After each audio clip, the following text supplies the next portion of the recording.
Cher adversaire, cher public, bonsoir. Je viens d'exposer devant vos yeux ébahis l'une des innovations les moins choquantes du XXe siècle.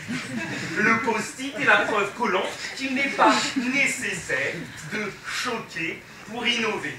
Il est en effet possible d'introduire quelque chose de nouveau dans un domaine particulier sans offenser gravement les gens. Dès lors, vos esprits vifs et brillants ont déjà saisi que je défendais ici la thèse du bon sens. La thèse du bon sens, car on peut innover sans choquer, sans même chercher à choquer, sans réussir à choquer. Quand j'ai dévoilé mon sujet à un de mes très bons amis, que j'apprécie tant pour sa ressemblance avec Romain Duris que pour son chalet au ski, il m'a dit « Pourquoi faudrait-il choquer ?» Et là, cet ami avait mis le doigt sur quelque chose. Car dans ce faut-il, il y a la notion de devoir, l'idée d'obligation.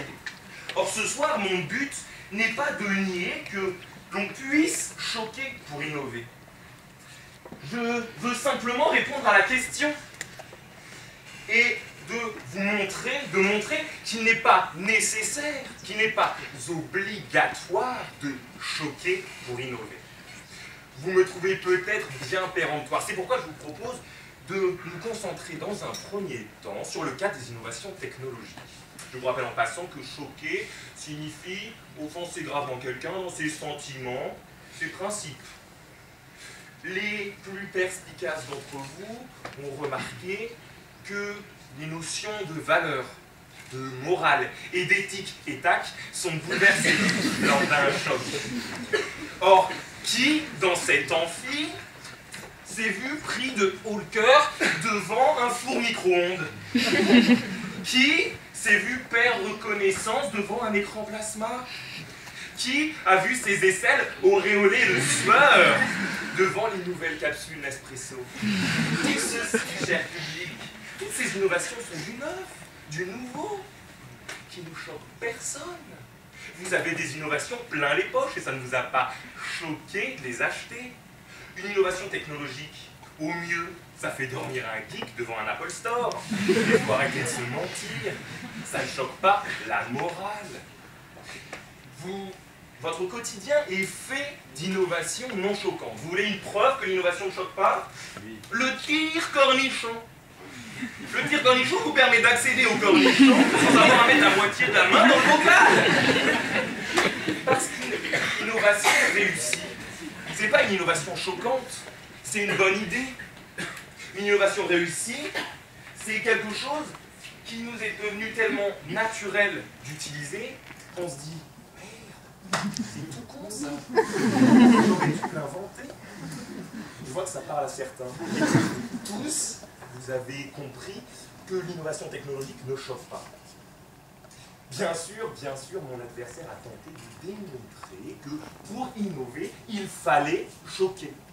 Mais il faut arrêter de dire « il faut ». Car la femme étant l'avenir de l'homme, je suis prêt à faire des concessions.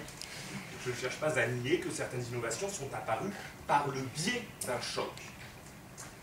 Elles sont apparues par le biais d'un choc. Et je ne cherche pas à le nier. L'art et le marketing regorgent de moyens qui peuvent être choquants pour dévoiler l'idée. Remarquez que je dis qui peuvent, car la notion de choc est très subjective. Le fait d'être offensé dans ses valeurs demeure quelque chose de très personnel.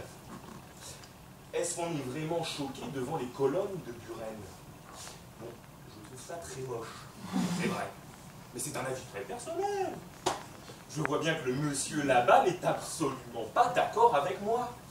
Donc ma chère Roxane, oui, tu as raison, l'innovation peut choquer, mais à certains moments, certaines personnes.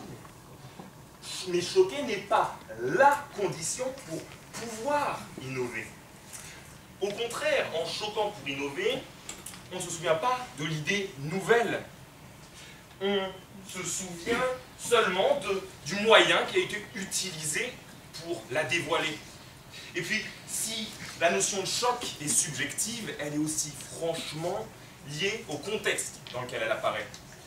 Est-ce qu'à votre avis, il y a beaucoup de pubs Obad sur les abribus en Iran?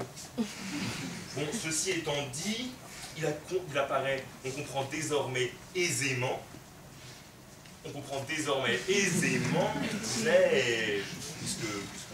l'a compris. Voilà, que si certaines innovations peuvent choquer, ce n'est pas leur apanage. Choquer pour innover n'est pas la solution idoine. Afin d'éclaircir cette affirmation, concentrons-nous maintenant sur les innovations sociales. Introduire une idée nouvelle dans la société peut choquer. Le choc se trouve alors dans la confrontation entre les idées nouvelles et les anciennes.